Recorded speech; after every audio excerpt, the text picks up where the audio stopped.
Hello and welcome back to another review video. Today we are going to be taking a look at one of those slightly older safari figures that I've kind of had my eye on for a while and finally got around to picking up. Today we are looking at the Coelacanth, which is one of only 2 prehistoric fish in my entire figure collection, so also kind of a cool, obscure kind of prehistoric animal that we don't normally take a whole lot of time to appreciate. Of course, don't forget, if you are interested in any Safari Ltd products, you can purchase them at safariltd.com or amazon.com/safariltd. And don't forget to use coupon code BIONIC to get 15% off of any order and to directly support the channel a little bit, so that's pretty neat. The first thing that really jumps out to me about this figure is the coloration. It has a pretty unique palette to it with this highly desaturated blue, almost just a blue-gray, and these little flakes of white all over the animal. It's kind of a cold, wintry looking palette, and gives it a really unique kind of shelf presence. It stands out a lot on the shelf since I don't really have any other figures on my Safari shelf with colors anywhere near similar to this thing besides maybe the Diplodocus. It just gives it a really distinct character, and I think the colors look really nice overall. Taking a closer look at some of the paint, you can see that there is a lighter, slightly more saturated blue, kind of highlighting the texture on the fins, which I think gives a nice kind of extra layer of dimension and a bit more sort of variance to the coloration.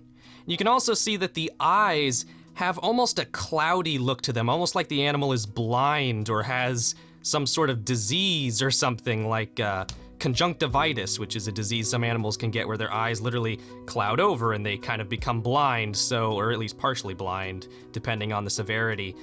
Really unique choice, and it gives it almost kind of a creepy look in the face, and again, just a really distinctive kind of character that makes this figure stand out even more. As far as the sculpt is concerned, you can see that the scalation is sculpted really well across the whole of the figure. The scales are really just crisp and consistent, and I like the texture on the fins as well, just simple sort of little lines and grooves and things, but they have a really realistic, kind of satisfying looking fin texture to them. Particularly the tail fins have a really nice kind of bristly look. Another part of the sculpt that I think is really well done is the head with all these large sort of protective bony plates. I particularly like the look of these plates underneath the jaw. I don't know why, just the shaping and the sculpting is really satisfying on those.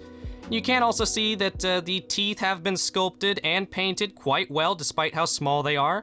There is also a slight sort of dry brushing of a lighter blue color inside the mouth. I'm not sure how well you can see that. Yeah, you can kind of see it there. Just a really nice extra level of detail that they went out of their way to include. And as well on the head, you can see some interesting little possibly sort of sensory receptors or something like that. You can see there's some little holes, actually, some tiny little dots. And then also these little sort of just nodes or bumps on the edge of the upper jaw. I'm assuming those are sort of sensory organs of some type, like pressure sensors. I'm not really an expert on fish anatomy, but I would assume that's what those are, and really cool to see those included. Really nice little anatomical detail work there. My final compliment toward this model is just how naturalistic it looks. It looks like a very accurate and realistic reconstruction of the animal, not exaggerated or made unnecessarily monstrous. It does look like a pretty weird fish, but it looks like a believable fish, I would say. So I'm going to be giving this one, I would say about an 8.5 out of 10. I really like this model. I wasn't necessarily expecting to love it a whole lot. I knew it looked pretty neat, but I wasn't overly excited. But as soon as I got it in hand, just the sculpting and the unique colors really stood out.